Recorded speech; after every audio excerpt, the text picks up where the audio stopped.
Welcome back to our channel Sudha's creative vibes. అందరూ ఎలా ఉన్నారు? నేను చాలా బాగున్నాను.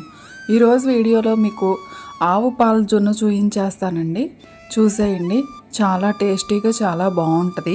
ఒరిజినల్ పాలు అది ఏ విధంగా చేస్తామనేది మీకు చూయించేస్తాను. ఈరోజు మా ఆవు ఈనిందండి, ఆ పాలు తెచ్చారు, అందుకని జున్ను చేశాను. అది చూపిస్తాను చూడండి.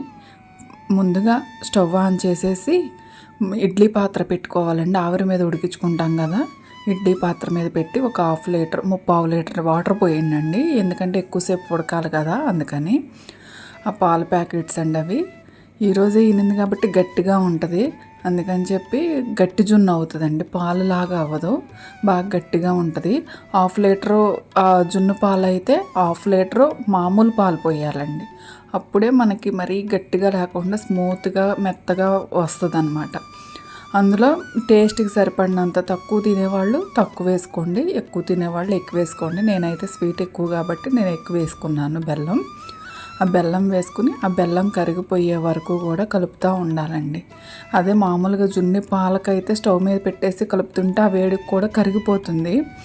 ఇది జున్ను గట్టిగా అవుతుంది కాబట్టి కలుపుతూ ఉండాలి. అప్పుడు తర్వాత మిక్సీ జార్లో మిరియాలు, యాలక్కాయలు, కొద్దిగా షుగరు వేసి పౌడర్ చేసుకున్నాను.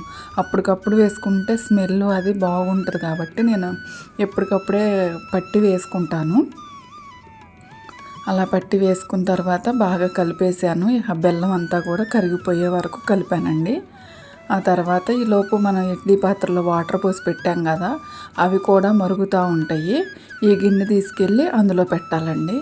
ఇయర్కి వన్స్ అయినా కానీ ఆవు జున్ను తినాలి అంటారండి.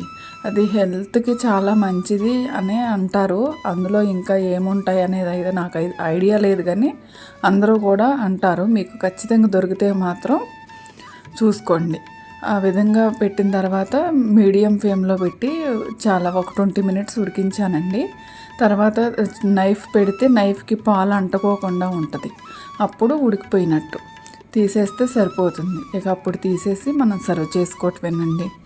టేస్ట్ అయితే చాలా బాగుంటుంది. ఖచ్చితంగా యాలక్కాయ, మిరియాల పొడి మాత్రం ఖచ్చితంగా వేయండి, అప్పుడే టేస్ట్ చాలా బాగా వస్తుంది. ఇక అయిపోయింది కదండి, ఇక గిన్నెలో సర్వ్ చేసుకోవటమే. వేడిగాను తినొచ్చు, కూలింగ్లో ఫ్రిడ్జ్లో పెట్టేసి కూల్గాను తీసుకోవచ్చు. మీ చాయిస్ అది, ఎలా అయినా తినొచ్చు. ఇదేనండి వాళ్ళ వీడియో. ఒకవేళ నా వీడియోస్ కనుక నచ్చినట్లయితే నా ఛానల్ని సబ్స్క్రైబ్ చేయండి, లైక్ చేయండి, కామెంట్ చేయండి.